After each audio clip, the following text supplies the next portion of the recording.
हम क्या कहते हैं अल्लाह को, खुदा को? रब्बुल आलमीन, पूरे आलम का रब, सिर्फ मुसलमानों का रब नहीं।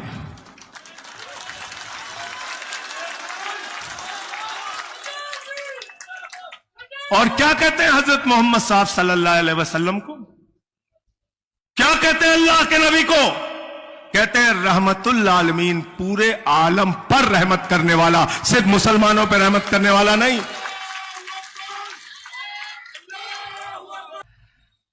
ये कानून लाने की जरूरत क्या पड़ी? सबसे पहले तो मैं ये सोचता हूं बार बार, और जब ये संशोधन बिल आया तो मेरे सामने मीडिया वाले सबसे पहले पहुंचे, बोले संजय सिंह जी, आप आम आदमी पार्टी के राज्यसभा के लीडर हैं, ये वक्फ बिल संशोधन बिल के बारे में आपका क्या कहना है? मोदी जी की सरकार वक्फ बिल संशोधन बिल लेके आ रही है, इस पे आपके क्या विचार हैं? मैंने कहा ये उसी तरीके से है कि तू कौन मैं खामखा।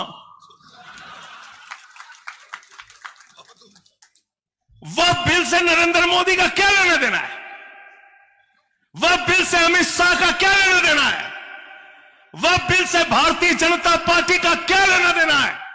और इससे बड़ा मजाक कोई नहीं हो सकता कि देश की पार्लियामेंट में मिनिस्टर कहता है मुसलमानों का भला करने के लिए ये बिल लेके आ रहा हूं।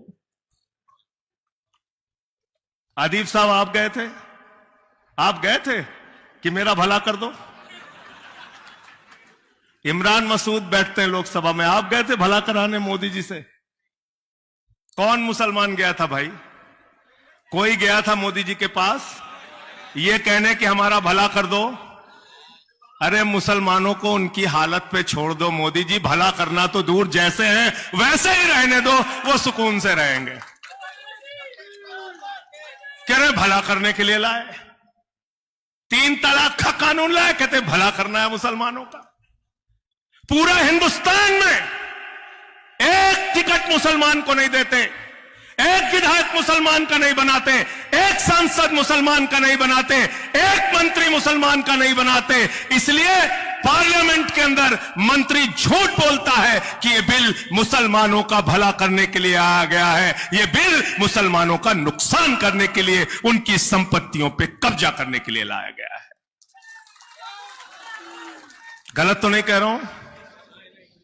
गलत तो नहीं कह रहा हूं? क्या क्या लिख दिया इस बिल में? मैंने तो पढ़ा, मेरे होश उड़ गए। क्या क्या लिख दिया इस बिल के अंदर? हम लोग डिस्कस करते हैं, हैरान हो जाते हैं, ऐसे ऐसे सवाल पूछते हैं, उनके पास जवाब ही नहीं होता। कहते हैं साहब वक्फ बाय यूजर का मतलब है कि मुसलमानों ने जहां नमाज पढ़ ली वो जमीन उनकी हो गई। वक्फ ने जहां कह दिया ये संपत्ति उनकी है, ये संपत्ति उनकी हो गई। इतना झूठ फैलाते हैं। इसीलिए मैंने भाजपाइयों का नाम बदल के भारतीय जनता पार्टी से भारतीय झूठा पार्टी रख दिया। झूठ बोलने की मास्टरी है इनको। इतने कॉन्फिडेंस से आप सच नहीं बोल सकते जितने कॉन्फिडेंस से नरेंद्र मोदी जी झूठ बोल सकते हैं। गए एक सभा में, कहने लगे नाली के गैस से चाय बना लो। फिर दूसरी सभा में गए, कहने लगे सिकंदर जब बिहार में आया था तो बिहारियों ने मार के भगाया था, अब सिकंदर कभी बिहार गया ही नहीं बेचारा। फिर तीसरी सभा में गए, कहने लगे बाबा गोरखनाथ जी, संत कबीर जी, बाबा गुरु नानक देव जी एक साथ बैठ के मीटिंग करते थे। पता चला उनके जीवन काल में ही सैकड़ों साल का अंतर था। जब एक थे तो दूसरे नहीं थे दुनिया में। इतने कॉन्फिडेंस। गए एक जगह, कहने लगे भारत की आबादी 600 करोड़ है। बोले हम 600 करोड़ से जीत के आए। कुछ भी बोलते हैं प्रधानमंत्री जी। ये बिल को पढ़ा है आपने? इसमें लिखा है कि अब वही मुसलमान वक्फ कर सकता है, यानी वही मुसलमान अल्लाह के नाम पे दान कर सकता है, यानी वही मुसलमान मस्जिद के लिए, कब्रिस्तान के लिए, दरगाह के लिए, मदरसे के लिए, अस्पताल के लिए, यतीम खाने के लिए दान कर सकता है जो 5 साल का प्रैक्टिसिंग मुस्लिम हो। पढ़ा है कानून आपने? कानून पढ़ा है? इसमें लिखा हुआ है 5 साल का प्रैक्टिसिंग मुस्लिम। कैसे तय करोगे प्रधानमंत्री जी? क्या मुसलमानों के घर में सीसीटीवी कैमरा लगाओगे?